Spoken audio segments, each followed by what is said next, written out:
Oh! Damn, dude! Oh! That's happening again. What the hell is that? ¡Ay! ¡Oye, oye, oye! ¡Otra vez! Que ya se ve antiguo, o sea, como si ya tuviera tiempo en este lugar. You hear that? The most disturbing wilderness encounters begin when the forest seems to react to your presence. A woman's cry leads one explorer off a disappearing trail while a heavy rock is hurled into another campsite from the darkness. What was trying to draw them closer? On December 20th, 2025, the YouTube channel A Tiny Nomad recorded a solitary winter journey across Alaska. The trip followed Gina, a nomadic traveler living from her Toyota 4Runner, as she traveled from Palmer toward Fairbanks, known as the coldest city in the United States. Her channel centers on unhurried travel, winter survival, and minimalist living on the road. This time, the surrounding landscape offered nothing except cold distance and silence. Y'all just don't even know how much I'm enjoying this section of the Parks Highway right now. For it to be dead of winter and this road to be so nice is a freaking luxury. Not having to worry about ice or even slow down, I'm cruising. I know it's not gonna last long though. They've done a really fantastic job at keeping this road, at least this section, plowed and clear. I just checked Denali National Park weather, which is, I think Denali's an hour and a half, 2 max away from Fairbanks, and it's supposed to snow in Denali tonight, which could mean snow for that whole area. That could make a difference on if I decide to keep driving all day today or to stop. I would rather not drive this highway if it's gonna snow tonight. And I just found out it is calling for snow tonight in Fairbanks, so I might want to try to get to Fairbanks by tonight. Alright, we have officially got into this section where it's pretty nasty. This is just straight ice we're driving on right now. Well, friends, we may not make it to Fairbanks today like I thought, because I did not expect this highway to be as bad as it is. It was so good in the beginning, and now I'm just driving on ice. I've never driven on ice like this before. I'm having to drive very slow. Right now I'm going 35 miles per hour. It's absolutely brutal, you guys. It's awful. I have been going about 45 miles per hour for a long time now, and nobody's behind me. That means that most people probably don't drive on this road in the winter, I guess. The bright side is we are officially halfway there. As Gina departed, Palmer and continued north temperatures fell rapidly while daylight disappeared. What initially seemed like a manageable drive soon required constant caution, with every choice influenced by ice cold and isolation. Alone behind the wheel, she reduced her speed, understanding that control mattered more than confidence. The pressure slowly increased. I'm trying to thaw out my drone right now so I can get some drone shots of this gorgeous winter landscape, but it's pretty frozen. Look at that sunset, you guys!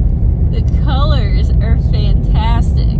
Well, I just pulled over to fly my drone for the first time today after warming it up because it was frozen.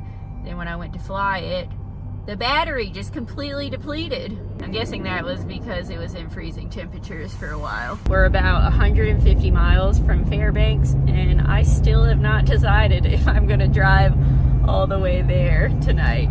All right, we just hit negative 18 degrees. Ouch, this is the coldest weather I've ever experienced in my life. Yeah, negative 18, it's frigid. It hurts my hands. Crushing. God, so beautiful. Just hit negative 20. All right, you guys.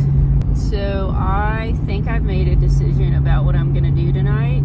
The internet says that it is 6 degrees in Denali National Park right now. It's negative 15 right now, so we'll see if that's true. And if it is 6 degrees there, I'm going to pull over and sleep there. The temperature is supposed to just get warmer through the nights. I think it's gonna go up to like 12 degrees. I could make it to Fairbanks tonight, but the reason I don't want to do that is 2 reasons. It's getting dark, and the darker it gets, the less easily I can see moose, and hitting one of those can be life-threatening. Another reason why I don't really want to go straight to Fairbanks is because I think when we get there, it's going to be negative 17 degrees, and because I've never tested my sleeping bag out in that weather yet, I don't really want to do that. Could just get a very cheap hotel for the night there, but if it's 6 degrees in Denali, we're just gonna do that. It is supposed to snow a little. I'll tell you what though, this road is clear as a mother. It is beautiful. I would even be willing to sleep in my sleeping bag at negative 10. I just don't want to go straight to negative 18. You should never do that with sleeping bags.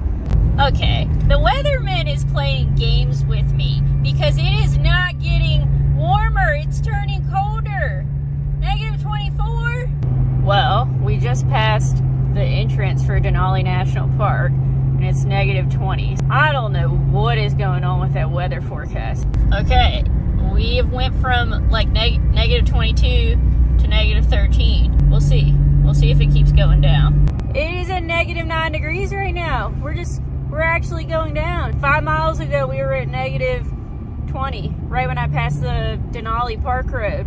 If it actually goes down to the 5 degrees like the weather forecast said, it's going to be seriously blown. We might camp here because it is negative 4 degrees and I feel very comfortable in that temperature. So since it's supposed to snow tonight, I'm gonna put this Arctic frost cover thing over my front windshield. It's definitely still very cold out there because with the wind chill, it's making it negative 18. Usually I sleep with no socks, but it does feel pretty cold tonight, so I'm gonna put some fresh, clean wool socks on. Near Denali, black ice removed nearly every safety margin. Equipment began struggling in the freezing conditions, and even short stops became unpleasant. Instead of driving farther after dark, Gina decided to park and sleep inside the vehicle, balancing warmth and exhaustion while outside temperatures continued dropping. Stopping lowered the danger, but did not eliminate it.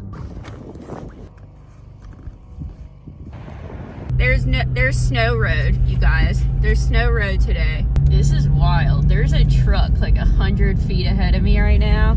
Cannot even see the truck. Super low visibility. God. Nobody is driving on this road today. God. Well, that was just weird.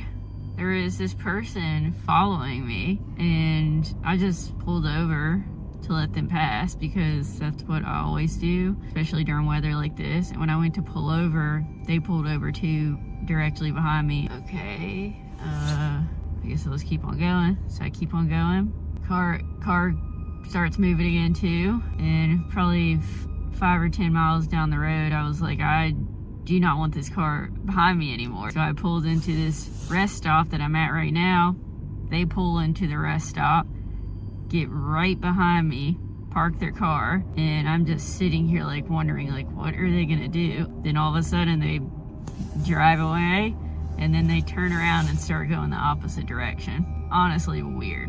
It makes it even weirder the fact that they didn't drive on and just keep on going the direction they were going, but they turned around. 30 more miles. We are almost there. Well, we are stuck behind this snowplow truck that's going about 25 miles per hour. All the snow blows behind the truck and just really impairs your visibility. I mean, look at this. There's a car right in front of me, but you can barely see it. Even with the car's blinkers on, can't really see it. Winter wonderland it is.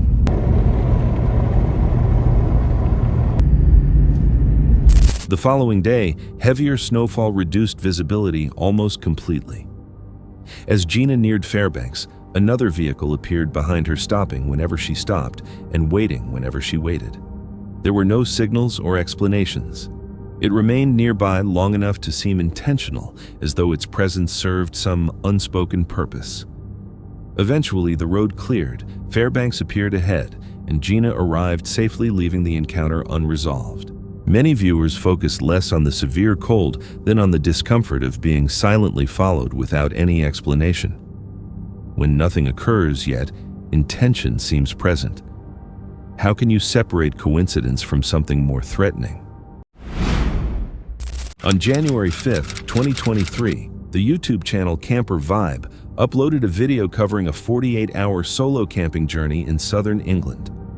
The trip followed a woman camping alone in Daring Woods, also called Screaming Woods, near Pluckley Village in Kent. The channel centers on solo camping, outdoor living, and personal moments in nature.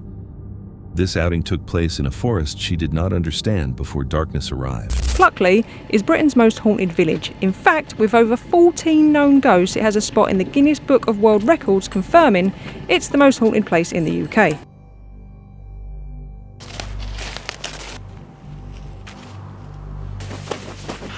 Dinner tonight is going to be a simple affair. Meatballs and pasta out of a packet. The owls are out already. It's getting cold. There is a lot of noises in these woods. Sounds like kids screaming. That's just a train. Is it a bird or is it kids screaming? That's a bird. That's a gunshot. I don't know if you'll be able to hear a lot of this, it's pretty distant, but it sounds like kids screaming. Honestly, I've never known a woods with so many strange noises. It's not just your normal birds and stuff and planes, there's a lot of planes. There's like this weird... This is definitely odd. I've got no idea if you guys heard that or not, but honestly, I don't like it. It's not deer. Like, I know what deer sound like. I've spent so much time with deer. As the first evening unfolded, the woods made themselves known through sound instead of sight. Cries carried across Daring Woods, distant, piercing, and impossible to identify confidently. At times they sounded like a child, while at others they resembled a wounded animal. Without phone reception or an obvious source, the darkness provided only unanswered sounds. They continued, never revealing what caused them. Later, during the night, the danger seemed closer.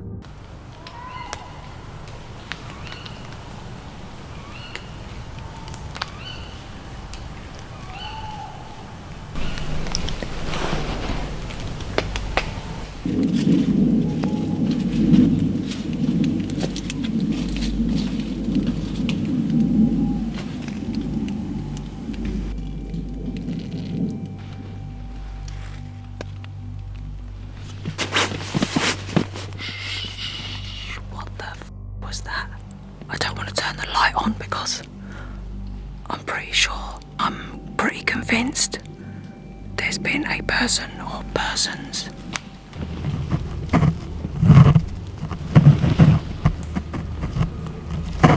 What the fuck is going on?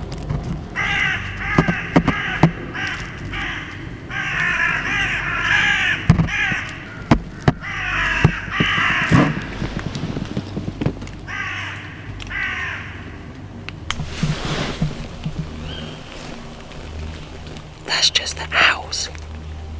I didn't want to turn the light on earlier because I swear to God that was footsteps. I'm sure I can still hear footsteps. And trains. Footsteps moved around the hammock shelter during the early morning hours. They slowed, paused, and then started again, near enough to seem intentional. She stayed still and avoided switching on her flashlight, knowing the beam might reveal her location more than help her understand. Whatever moved outside remained beyond confirmation. It had been a long and mostly sleepless night, but with the weather looking okay, I wanted to make the most of my time. There is absolutely no signal or phone service in these woods whatsoever, but I could pick up the van's Wi-Fi. Look at that, the woods I was in last night, the creepy, noisy woods. You can book, it's so haunted, you can book a ghost tour. What on earth? Well, it's not every day you see an old truck in the middle of nowhere. I've got absolutely no idea how this old Bedford truck would have got here. I'll tell you what though, a bit of a clear out inside and it'd be a wicked place for a wild camp. Definitely reckon I could get my hammock in the corner up there and then across on the angle. What a cracking little spot to camp out that would be. Absolutely mental. Morning brought information rather than comfort. Using Wi-Fi in her van, she researched the location and discovered she had camped inside Screaming Woods, an area associated with history and folklore. Nearby, she found an abandoned truck deep among the trees, nowhere near a usable road. It seemed out of place and strengthened the discomfort left by the previous night. Learning about the forest only made the situation worse. The second evening was calmer, but unsettling. With the earlier sounds absent, her focus shifted inward. My current view as a lookout over camp. As you can imagine, knowing what I know now, being alone in the woods is a little bit eerie. I just want to quickly show you one thing. I think I got a shot of it last night in my petrified state when I was trying to be quiet. Let's see if I can find it in the dark. There's camp way over there, and as I came around the corner when I was walking about last night, oh, focus, tell me that that doesn't look like a child's face or two children. So as I came round, I had my head torch on and I walked like that and literally just jumped out of me. Beneath her flashlight, the trees took on distorted forms, including one burned trunk that appeared to show two children's faces looking toward her. Whether coincidence or illusion, the image remained in her mind. When the journey ended, she received no explanation. She departed shaken, unable to determine what she had heard or why the sounds seemed purposeful. Viewers remained divided. Some pointed to animals or imagination, while others thought the footsteps indicated another person nearby. When fear comes from something unseen, does discovering the truth matter, or is uncertainty the greatest danger? On September 26, 2025, the creator of Jose Flores' Terror entered one of the most discussed forests connected to unexplained screams and recent disappearances. His channel is known for recording nighttime explorations in places believed to be cursed, and this time, he went in alone following a dry trail that locals warned visitors to avoid after sunset. Está apenas cayendo la noche, me encuentro completamente solo en este lugar. Hay muchas historias en este lugar, hay muchas experiencias paranormales. Las personas dicen que algo habita este bosque, que es bastante común escuchar voces de niños. Y ahorita estoy aquí en la entrada principal de este lugar. Han perdido varias personas que no han encontrado el camino de vuelta para salir de esta zona. Inclusive hace muy poco la policía tuvo que venir a este lugar, por más que inclusive trajeron perros para poder hacer la búsqueda dentro del bosque, no lograron encontrar a aquella persona. Voy a caminar por aquí hacia lo profundo del bosque. Estoy solo completamente, no está nadie conmigo. Lo peculiar y lo extraño de este lugar es que las personas comienzan a escuchar gritos que provienen directamente de lo profundo del bosque, a lo cual, como les digo, llaman a la policía para intentar buscar, pero al momento de que vienen a revisar se dan cuenta de que no hay absolutamente nadie. Entonces la gente dice que todas estas voces son las que hacen que las personas se pierdan, porque ingresan en el bosque y comienzan a caminar y caminar sin darse cuenta de que pues ya se perdieron y no logran encontrar el camino de vuelta. Si se llega a escuchar de repente aquellas voces, simplemente lo que me recomendaron y lo que me dijeron que hiciera es no hacer caso a aquellos gritos, aquellos lamentos que se escuchan dentro de este lugar, y que es la única manera de que no te pierdas en el bosque, pues simplemente no son reales. Aquí estoy ya avanzando a otra zona. Ok, se acaban de escuchar pasos atrás de mí. De repente como si viniera algo atrás de mí, porque se siente como una presencia atrás. Y pues la verdad, de momento parece ser que solamente se escuchan como pequeños pasos detrás de mí, como si crujieran las ramas de repente, como si anduviera algo caminando cerca de mí, pero no sé si sea algún animal, pero se escucha grande porque truenan las ramas como fuerte. Entonces acabo de llegar a una zona en donde hay como mucha basura tirada y aquí estoy viendo más veladoras de la muerte. Pero aquí empieza a ver como, miren, acá hay más veladoras. Esta de aquí es otra, es una veladora. Toda la zona, todo el suelo está lleno de veladoras. Hay algunas prendas de ropa también tiradas en el suelo, mucha basura. Si se alcanza a ver por ahí, miren, déjenme ver si puedo sacarla. Aquí, esa de ahí, es una cinta de precaución. Esta cinta de precaución las colocan cuando sucede algo acá, cuando acordonan toda la zona para buscar a alguien o que haya sucedido algo malo acá. Esas cintas de precaución, se están escuchando voces. Ay. Ay.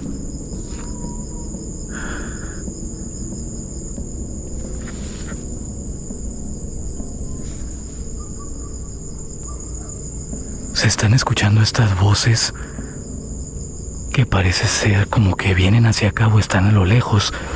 Es que no puede haber personas acá. No hay personas acá. Estoy completamente seguro. O sea, personas físicas no son. ¡Ay! ¡Ay! Otra vez. As he continued along the narrow path, the silence changed. He reported footsteps behind him and something snapping in the brush, as though someone or something was matching his pace. He stopped, conscious of the presence he believed had followed him from the entrance, yet the forest would offer more than unexplained noises. Deeper inside, he came upon a small clearing covered with objects that seemed out of place, melted wax veladoras commonly associated with rituals and police caution tape hanging loosely nearby. Their presence suggested authorities may have examined the area before. While inspecting the clearing, he heard faint voices near the tree line, indistinct but clear enough for him to notice.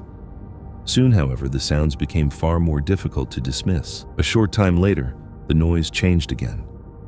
He identified it as a woman crying somewhere farther ahead, louder than anything he had heard earlier.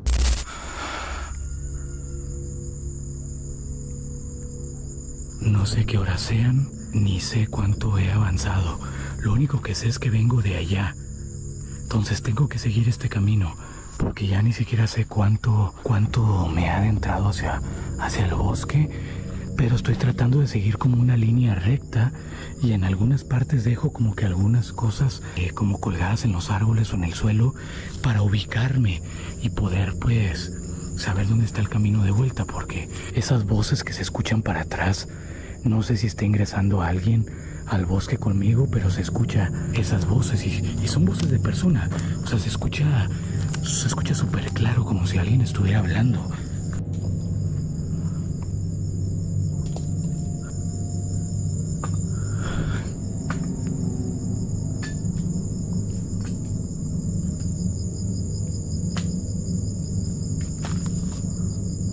¿Hay alguien? ¡Hey! Ay.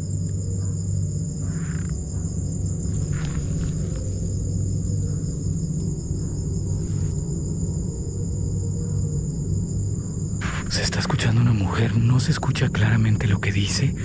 No sé si está diciendo ayuda o no sé qué está diciendo, pero es una mujer.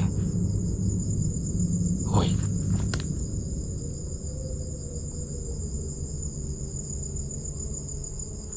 Hola, ¿necesitas ayuda?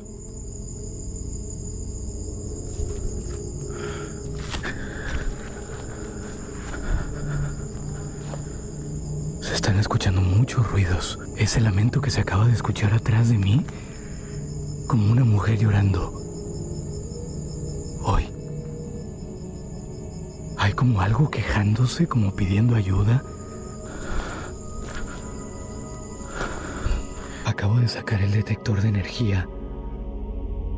En esta zona se supone que capta el campo electromagnético y ha estado parpadeando en rojo varias veces. Inclusive ha llegado hasta esta zona, que se supone que ya cuando llega a esa zona es porque alguna presencia o algo se está acercando mucho. Ok, aquí el camino se empieza a poner un poquito más complicado. Estoy viendo muchas telarañas. Miren.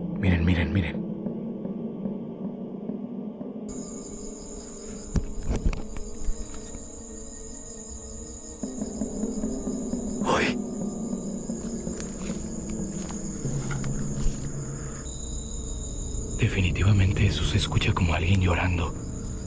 No sé si sea una mujer o un niño.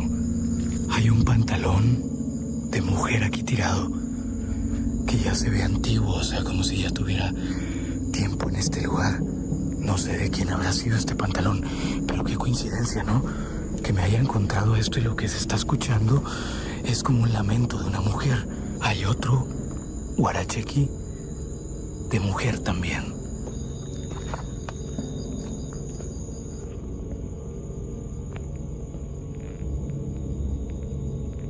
Me acabo de dar cuenta de que estoy confundido con el camino, porque según yo venía por acá, y aquí derecho era el camino, pero ahora resulta que el camino ya no está ahí. Ahora hay otro camino por acá, y yo estaba seguro que el camino era por acá. O si el camino pareciera hasta que inclusive se cerró, porque había un camino por ahí. Ahorita pasé por ahí, pero ya no está. ¿Saben qué es lo peor de todo? Es que no hay señal aquí. No hay nada de señal. No funciona la señal aquí adentro. Estoy siguiendo toda esta basura que está acá. Eso quiere decir que esta es la parte del pequeño río que vimos al principio. No sé qué es lo que hay acá. No sé si hay alguien en peligro en el bosque. Yo estoy completamente seguro que esas voces que se escucharon no son de personas. Quiero creer que no son de personas. Nadie va a estar acá. Ya estoy viendo por acá el letrero de salida, por el lugar en donde entré. Voy a hacer la llamada a la policía para que vengan a buscar este lugar. At nearly the same moment, his energy meter repeatedly flashed red. When he attempted to retrace his route, he discovered that the familiar trail had disappeared, and everything around him looked different. Nearby, he found a pair of women's pants lying on the ground, increasing his uncertainty about what may have occurred in that section of the woods.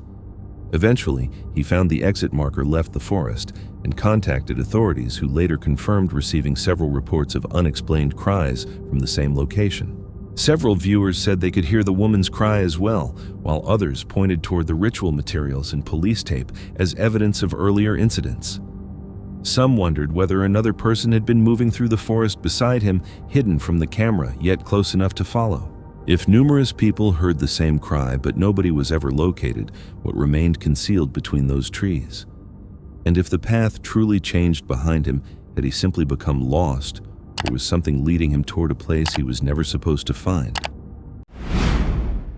On September 13th, 2025, the Paranormal Discovery Team, recognized for investigating mysteries in remote wilderness, ventured far into Harrison Hot Springs, known as the Bigfoot capital of Canada. Luke and Angelo arrived hoping to record what local residents believed went beyond folklore. But as sunlight disappeared behind the Rockies, the silence covering their mountain campsite felt strangely watchful, almost as though the forest had paused to listen. Earlier that day, Luke flew a drone above the steep ridgelines surrounding the lake.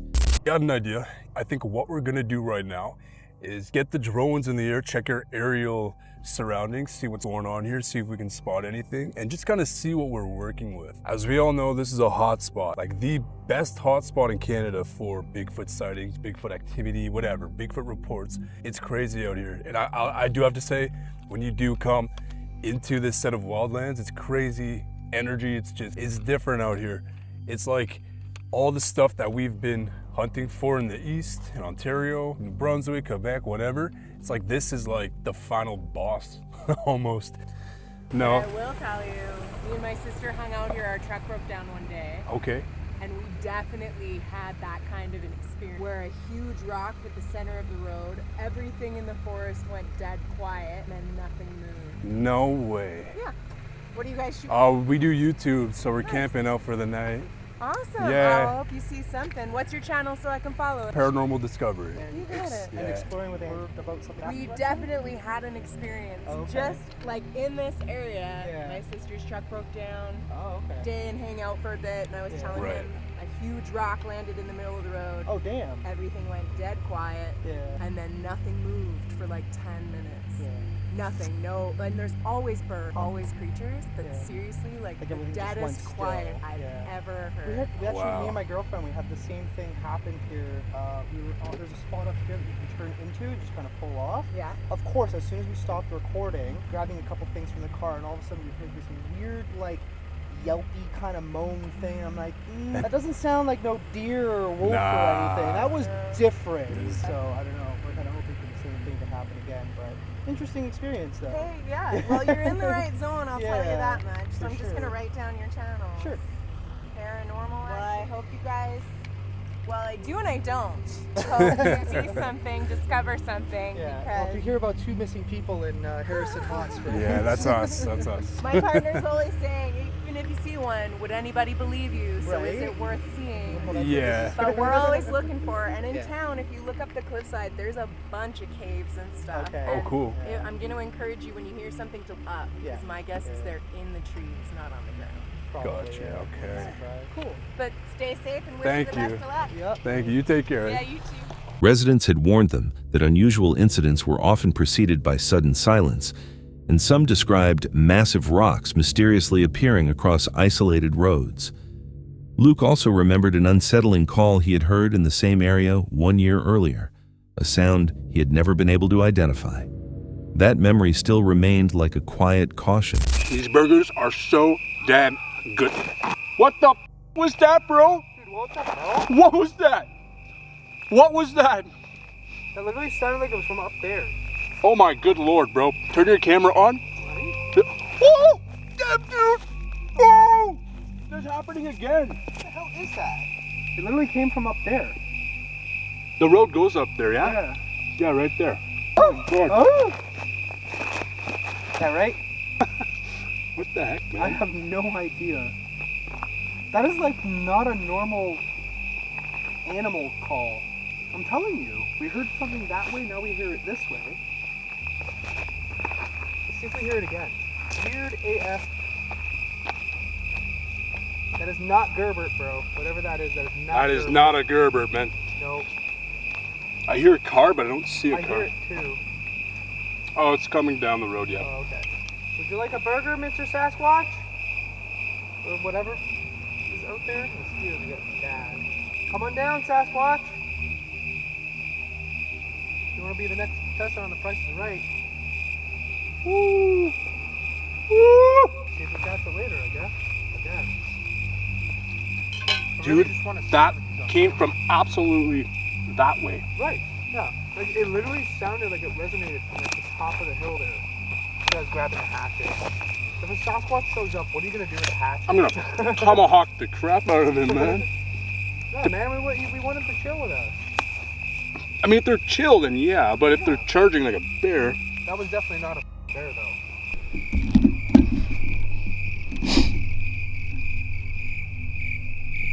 You hear that?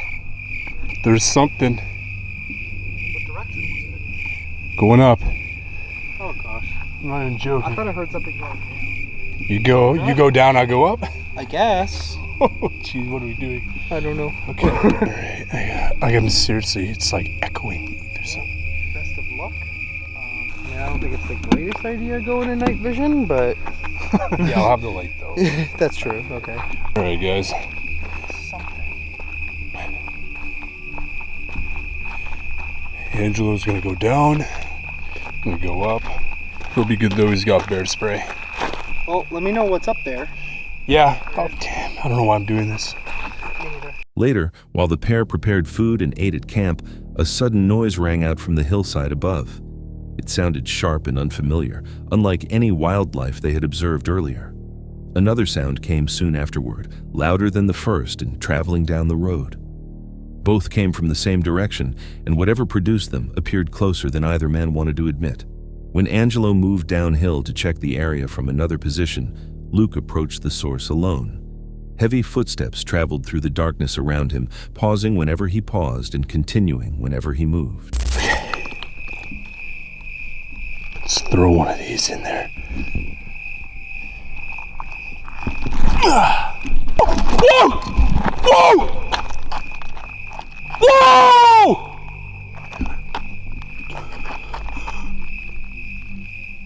Jesus, bro, there's one right there. I think I just hit one.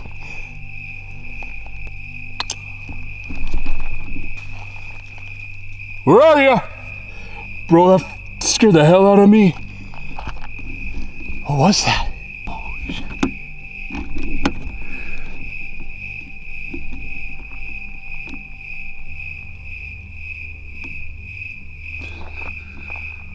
Hello? Whatever it is, it's in, like, ahead of me right now. Okay, let's rationalize right now. What I could have hit was a fox. What kind of fox does that? I could have hit a wolf. Could have hit mostly a fox. Did I hit a vulture? Are there any vultures out here? I'm not even joking right now. Go down, go down, go down, go down, go down, go down.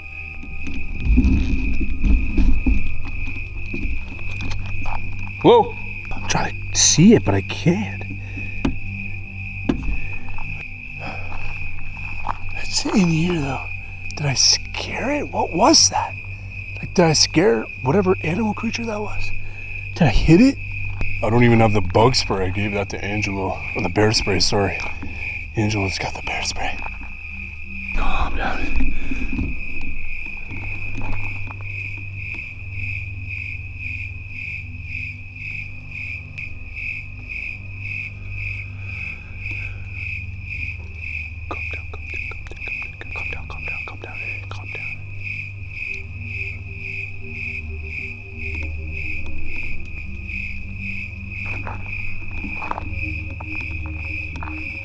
Here's something.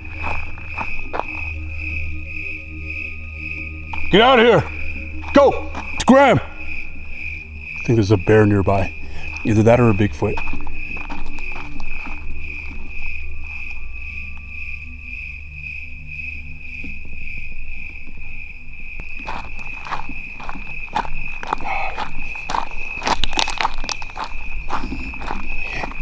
gonna start making my way back. I gotta reload a battery. 1 second. So, that was something. I still hear it. Something forced its way through the vegetation with noticeable weight and purpose, near enough for Luke to react, yet never close enough to become visible. The strain in his voice revealed how strongly the surrounding silence affected him. After returning to camp, Angelo described hearing footsteps as well, along with faint movement among the nearby trees. Soon afterward, they noticed that items on the table had shifted from their original positions. Nothing had disappeared, but the area no longer seemed untouched. Whatever had been moving around the hillside now appeared disturbingly close. As they prepared to sleep, a sudden blow struck their equipment, a heavy stone thrown with obvious force. Reviewing the footage confirmed the impact clear and unmistakable. When Luke lifted the rock, he noticed a powerful odor, similar to descriptions found in local reports. Neither man slept afterward. Some viewers believed the unusual calls thrown, stone and odor matched accounts shared by First Nations families. Others reported possible eyeshine and moving shapes along the higher terrain. If several presences were observing them, what exactly traveled through the Rockies that night? In November 2025, Sakin of uncharted Alberta ventured alone into an abandoned hospital. The property had deteriorated for years with unlit corridors and empty rooms, the type of setting frequently connected to ghost stories and unexplained events. During the solo exploration, his camera seemed to record something he never noticed with his own eyes throughout the long and isolated investigation. Although the uneasiness kept building, It is so quiet. Like, what the hell? I have never felt this level of quiet before. That's so creepy. I feel like I definitely shouldn't be here by myself. It's like a church. It feels like a church. Anyway, I don't know. I guess churches were in hospitals sometimes. Maybe the older ones. Oh man. This is creepy. This is like a confession. No way. No fucking way. This is literally a fucking confession. What is that? What What was that? I didn't see that in person.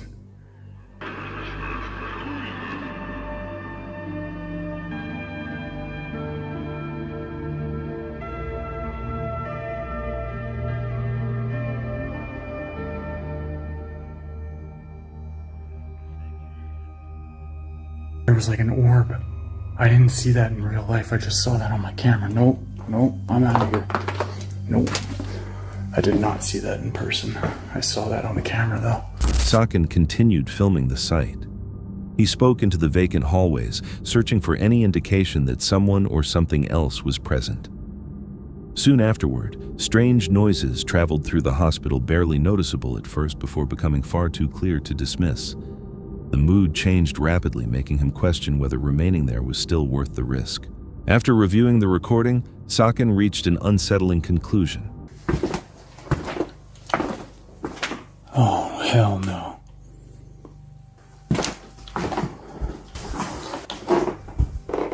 I fucking just heard something. Hello? Yeah, no, I'm fucking out of here. Nope. That is definitely the creepiest fucking room in this whole fucking house. In this whole hospital. That is 110% the fucking scariest room. There's something in there. There's something going on in there.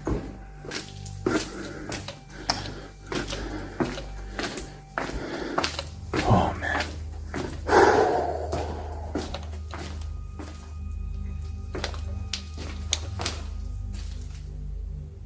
I feel like I'm being followed. I feel like I'm being followed right now. I totally do. Like that energy from the pink room started following me. I'm out of here, guys. Creep the hell out. Yep, I just heard something. Yep, I'm out of here. I'm fucking out of here.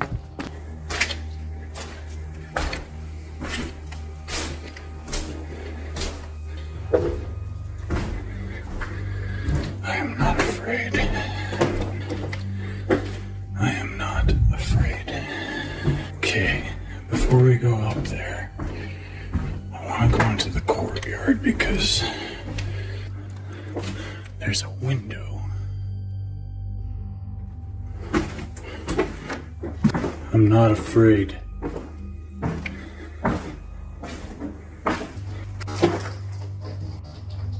Oh shit!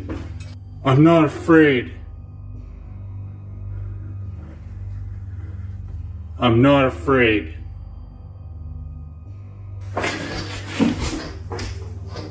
Oh no. I'm not afraid. Hello?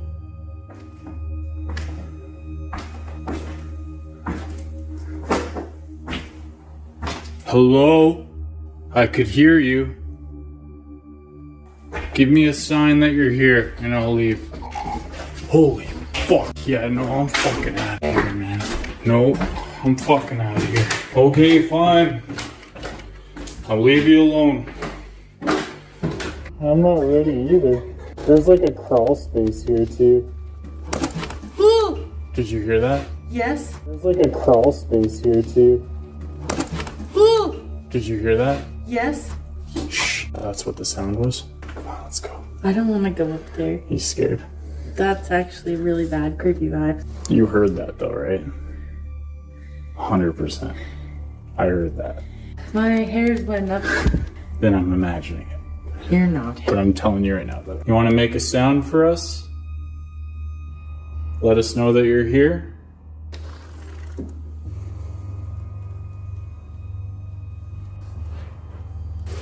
Fuck that. Whatever may have occupied the deserted hospital appeared to react only when he was entirely by himself.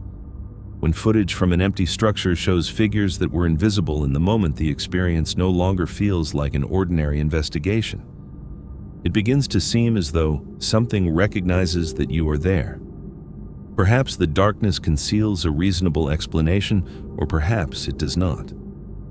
If you had been alone inside, would you continue recording or would you get out? The disturbing footage comes from Paranormal Investigations, a UK-based solo paranormal exploration channel centered on abandoned and historic locations. It is January 13, 2026 at Stanley Hall on the Delville Hall estate, a rural property in the United Kingdom. Which has some good reviews, just so I've got a couple more of those, another one of those. Like I say, another one down here just at the entrance. And again, EMF, which never goes off. Even if I hold my GoPro next to it, it never seems to go off. And if I hold my mobile next to it, it never seems to go off. Which kind of, oh, it's going off when I hold it next to the GoPro. That's pretty good. But it doesn't go off when I hold it next to my phone. So yeah, that's the setup. I might get the REM pod out. Sorry, the spirit box. I'm not anticipating a great deal of activity, paranormal activity here. It's just really nice to be out among all this snow, a little bit of woodland, crisp night, very cold, and yeah, very nice to be out. It's getting nice and dark, and I'll give another update shortly. The investigator reaches the isolated snow-covered grounds as evening darkness begins to settle over the rural property. He places simple monitoring equipment, including a REM pod and EMF meter and several cat balls behind the hall and near its entrance. Suddenly, and without explanation, the REM pod gives off one brief beep. Nothing can be seen moving anywhere nearby, and no environmental trigger can be clearly identified. The investigator quietly addresses any possible presence, including former occupants of the hall, but the devices remain inactive after that initial response. The police, they must have saw me here because there's a police helicopter overhead and they're out doing something. The helicopter flew overhead, bear in mind I'm in the middle of nowhere here, but it stopped overhead for a moment. The stillness is then broken by a police helicopter circling overhead while patrol vehicles move through the surrounding area.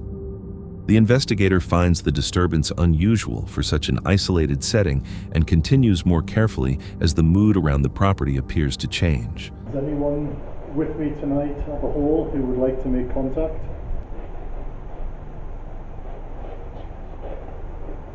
Is anyone here lived here in the past? Anyone from the Delville family?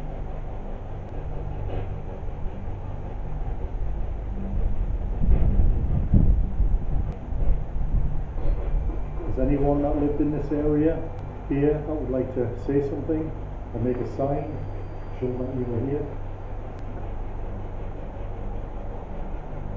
If anyone from the Delville family or any of the people that lived here would like to tell me your name, would you like to say hello?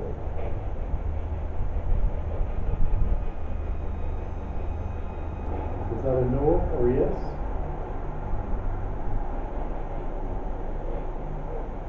So nobody is here from the Dartmoor family or anybody else that would like to say hello.